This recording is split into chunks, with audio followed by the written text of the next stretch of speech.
Pag-usapan natin sa video na ito ang isang mangyayari sa ating presidente na si Bongbong Marcos at ang pagbaba niya sa pwesto sa susunod na taon.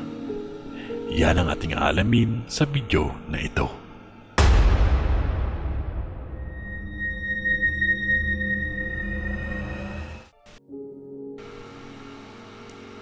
Kilala si Joey Vargas dahil sa kanyang mga mapangahas na mga prediksyon pagdating sa mga sikat na tao sa showbiz at politika.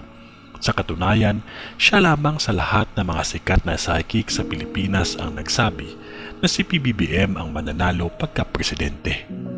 Nahulaan din niya na ngayong taon aamin si Coco Martin at Julia Montes at ang paghihiwalay ng Katniel.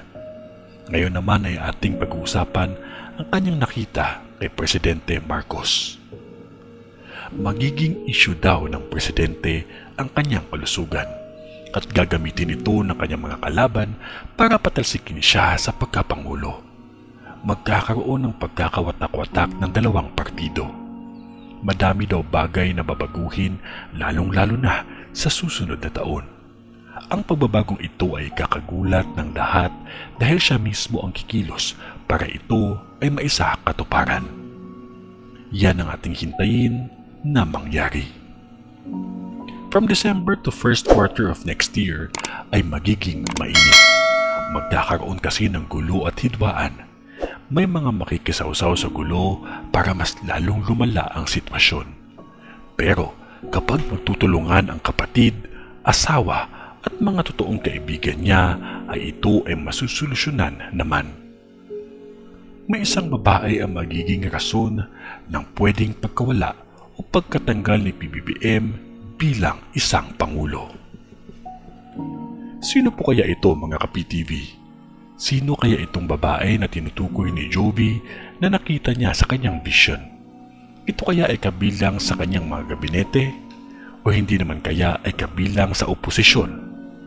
Alam naman po natin na kakalaya lang ni Leila de Lima. At may iba pang mga babae din sa oposisyon kagaya ni Riza Hontiveros at Leni Robredo. Pero ito ay mga haka-haka lamang natin. O hindi naman kaya ay ito ay si Amy Marcos o si VP Sara Duterte. Malalaman natin yung lahat sa mga susunod na buwan. Ano po ang sa tingin ninyo? Paki-comment down below na lang po para po ating matalakay. Kung ano man yun ay wala pa ding makakatalo sa taimtim na panalangin natin sa Diyos Amang makapangyarihan sa lahat. Magtiwala lamang po tayo sa Kanya kasi mahal niya po tayo. Sa ngalan ng Diyos Ama, ng Diyos Anak, at ng Diyos Espiritu Santo. Amen.